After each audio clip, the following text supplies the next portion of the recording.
We pray for Ukraine or Ukraine.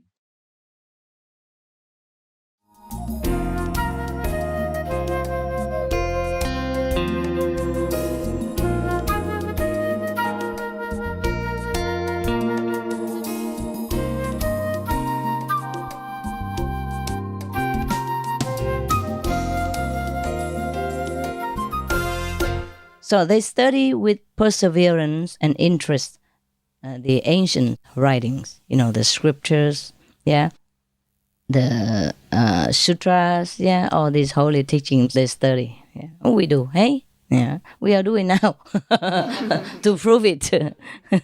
Okay.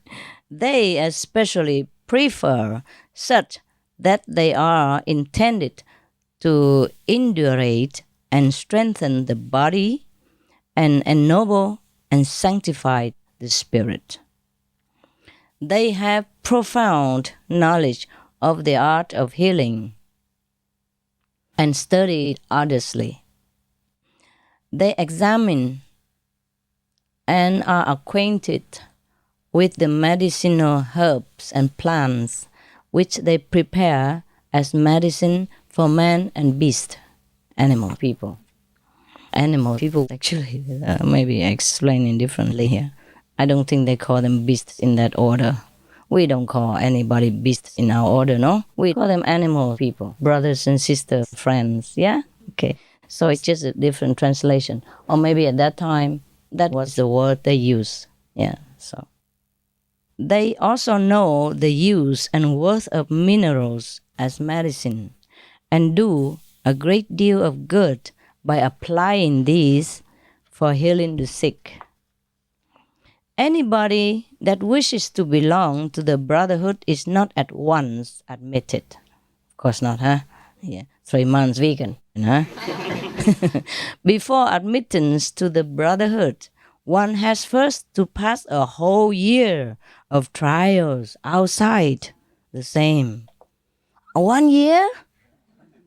And I give you just immediately after lecture? Wow, too cheap. Okay, from today, 1 year, huh? For you. Okay. One has to live according to certain rules and regulations. During this time, he has to prove himself worthy through a strictly moral and virtuous life and temperance.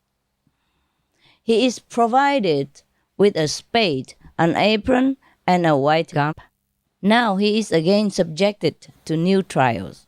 Having passed through these, he is sprinkled with water or baptized as a sign of his spiritual purity and liberation from material things. We can do it with water or without water. Yeah, it's just a ritual. It's nice. It's no harm. Hey, we have a lot of rain. It's convenient. It's convenient to do in a rainy city. Yeah. But in some African cities, probably we have to sprinkle with sand, huh? Because they don't have much water. It's just a kind of symbol. Eh? Yeah. People still use it nowadays to baptize in some rituals, in some spiritual orders. We just do without. Yeah. Having passed through these, yeah, and proved his chastity, and being further tried in his strength of character and other qualities, and found to be worthy, he is at last admitted an actual member of the brotherhood. The poor guy, after 1 year of trial and tribulation and all kinds of tests. My God. Now, is there any spade and things in this house to dig? For agriculture, you can plant some more vegetables in the small garden that we have.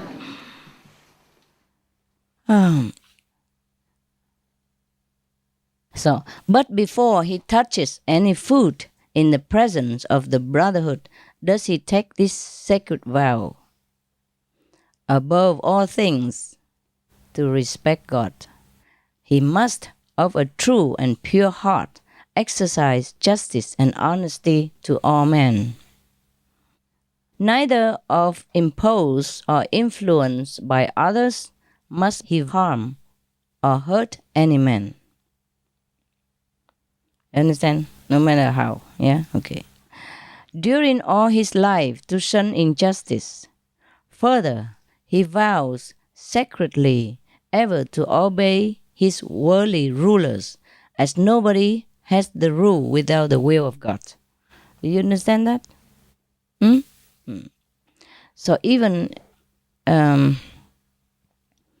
even if you think the law is not very good, but you still have to obey it because that might be God's will. Nobody can do it alone. Yeah, it must have been the karma of certain countries that the citizens have to undergo such and such dictatorship or strict governance. That's why we do not want to ever criticize anyone. We just pray for peace and make an example of kindness. Yeah? And hope that other people might do the same for the sake of everyone. Huh? If they don't follow, okay, that's it. We are not to criticize anything. But as it is, as we know that what we sow, so shall we reap. Yeah? So in our hands, we must exercise the power of kindness and compassion only. Understand, huh? Yeah. So if other people don't do it, then we know it might be God's will. Yeah. So we have to comply with it. Yeah. But in our hands, we always rather err on the side of compassion. So always be kind and be good. That's it. No matter who else does what. Mm? So here it means that if you live in any country, any rules, you have to abide by that. Yeah? Not because you are a spiritual practitioner, so you do what you want. It's not like that. Just like the similar teachings of Confucius, say you have to be loyal to your king and your country.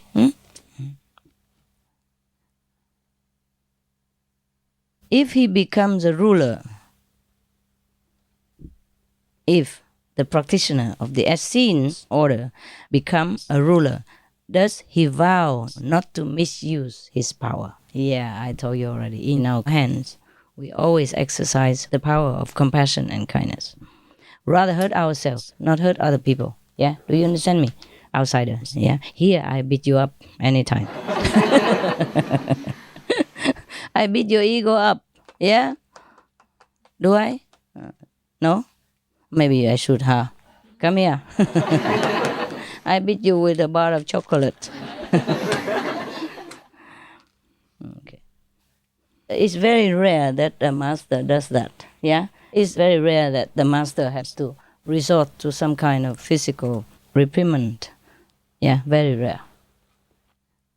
Because it hurts the master more than the disciples. You understand me? The karmic transference will make the master suffer more. Yeah. But if it has to be done, the master will do it. But rarely.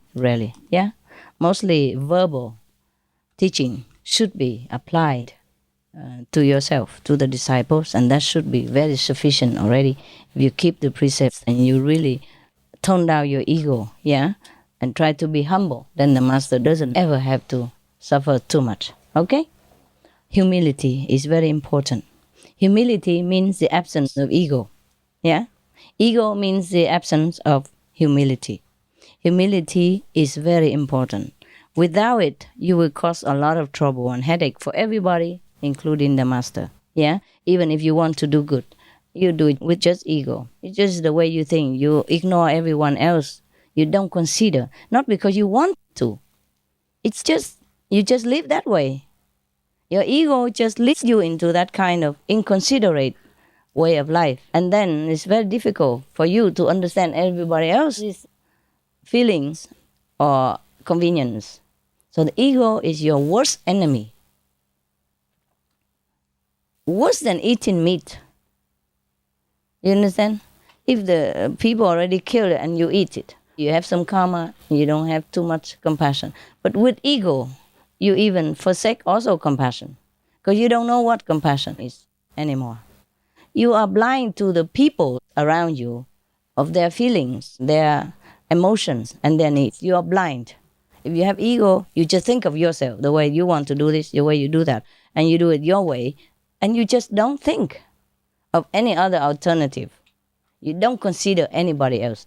And the ego is the one that stands in between you and the true knowledge of the providence. So anyone who has big ego, don't consider yourself intelligent at all. You are just repeating kind of parrot person, learning from anything that you know, but you're not truly intelligent. The one who truly has knowledge is the one who has no ego. Then your knowledge shines and you do everything right. It's just like that. So don't be afraid of any danger or any trouble. Be afraid of your own ego. Yeah? Ego is what? Where do we get ego from? Okay? Past life impressions and the accumulating of habits or association, background. If you used to learn something, and you're good at this, and then you learn something else, you're good at that, and everybody keeps praising you, yeah? Then over time, you are so used to being praised, yeah? And then your ego grows up, and you think whatever you do is good. Because you've been used to being at the top, and then you don't consider anybody. It just becomes a habit, And this is very bad for us, yeah? Try to eliminate that. Only when you eliminate your ego, then your knowledge will truly be revealed. So that's why in the old times, it is said, the man who knows looks like the man of low knowledge, of an ignorant person, because he might not show off the skill of the world, of the worldly knowledge. He doesn't even want to show off. If he knows it, he doesn't even show off. For him, it's not important anymore. The important is the real knowledge of heaven, the true original knowledge, which we forsake for the sake of learning some skill or something in this world, or any doctrine, any policy, or any special talent just to go on top of society, and forsake our own great self and the real knowledge that we always have to be a great person. So to have knowledge in this world is not the top priority, really. Learn what you can to survive, of course, but if we forsake our real knowledge for worldly skills, that is a very great pity. It will enhance only our ego, and it will separate us more from our true knowledge, the one who knows everything, the one who pervades everywhere, the one who never goes wrong. All right, we continue with the essence. The members of the Essenes will shun injustice all their lives. Yeah. Everything he acts with fairness, with justice. He would never treat somebody unfairly. Yeah. Ever undaunted to further truth and justice. That's their life mission. Yeah. Their life goal. Okay. Further, he vows to sacredly ever to obey his worldly rulers, as nobody has the rule without the will of God. If he becomes a ruler, he vows never to misuse the power, but to set an example for his subjects by a virtuous life, frugality, and plain habit, plain clothing. Yeah. He shall always love truth and shun falsehood, to preserve his mind from impure thought or impulse. He should do that. Okay. He never to stain his hands with unjust gain, to live honestly by your own earning. Yeah. He vows never to interpret or explain anything of the laws of the order in any other spirit than he himself has received it from the Holy Fathers. Yeah. Do you understand?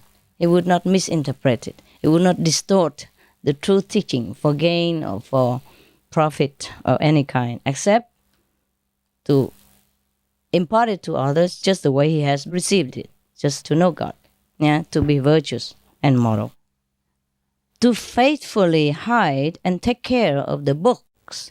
Hide and take care of the books and archives of the order. Wow. To hide it. Huh. Must have been tough at that time too, hey? Yeah.